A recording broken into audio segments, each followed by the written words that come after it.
Hello, my name is Noah OsterhoudtNoah, and I'm doing my project on thermal effects of Plethodontidae family of salamanders in relation to energy assimilation as a whole.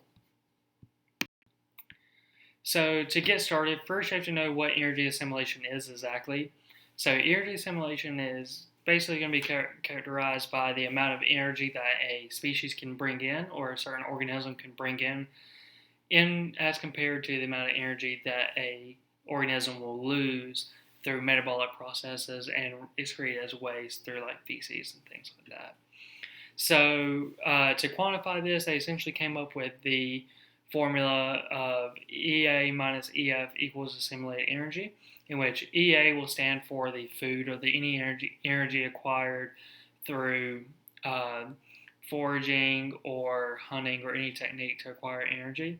And then the EF stands for the waste or the feces that is used to excrete that energy afterwards.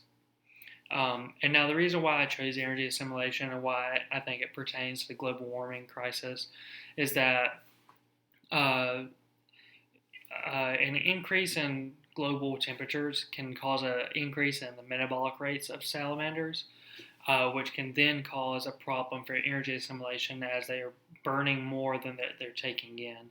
And so this could become a problem in the future for that. So my hypothesis was that essentially increased temperature will result in a larger assimilation deficit. And this is principally because of the fact that plethodontids are principally thermoconformers, which means that they conform to the temperature that they are found in. So if you increase that temperature too quickly and the salamanders cannot respond to that in an evolutionary way to conform to that new temperature, then their metabolic rates will start increasing and their amount of food intake will generally remain the same, which will cause a deficit inside the assimilation energy, which means that they're burning more energy than they are taking in. And why this can be a big problem is because if they can't change their natural body metabolic rates fast enough, then they can't change their behavior fast enough to acquire more energy to survive, then you begin to run into a conservation risk of these salamanders. So going through my research, I found a few different studies. The first one I found that was really helpful was the Plethodon albigula and Plethodon montanus study, which was generally just a study focused on these two species in relation to each other as they were found really in similar habitats, or at least in close proximity to each other.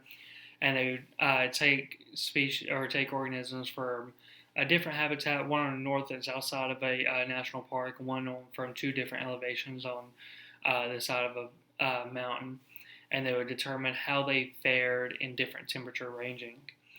And then I found a study on Plethodon metcalfi that shows that was done principally for the same premise of our project, just studying how the global climate change can affect Plethodontidae family of salamanders.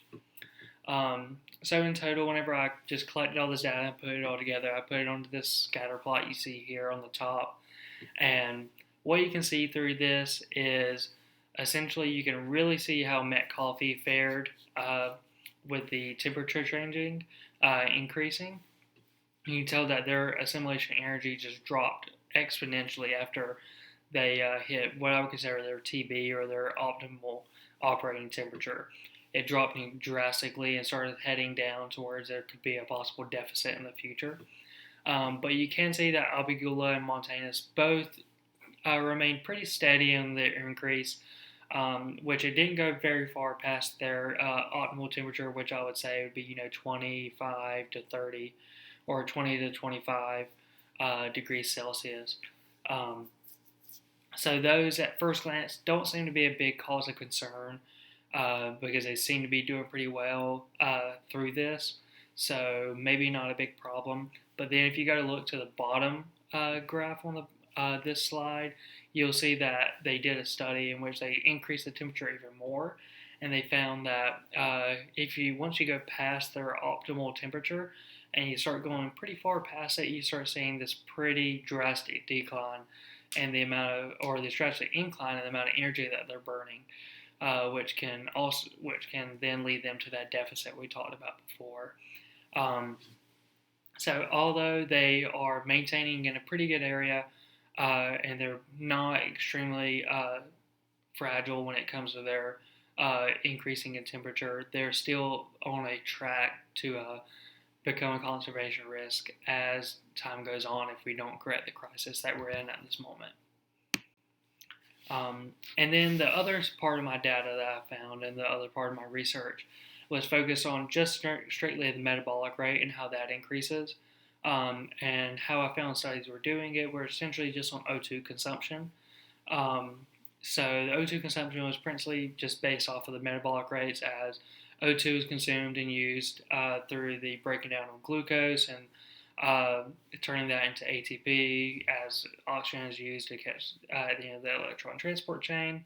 So that was generally what they used it for. And you can see again, plethodon met coffee was again a heavy hitter in this area where as that temperature increased, their O2 consumption just skyrocketed up, meaning that their metabolic rate was increasing exponentially and they're burning a lot more energy than they were at lower temperatures.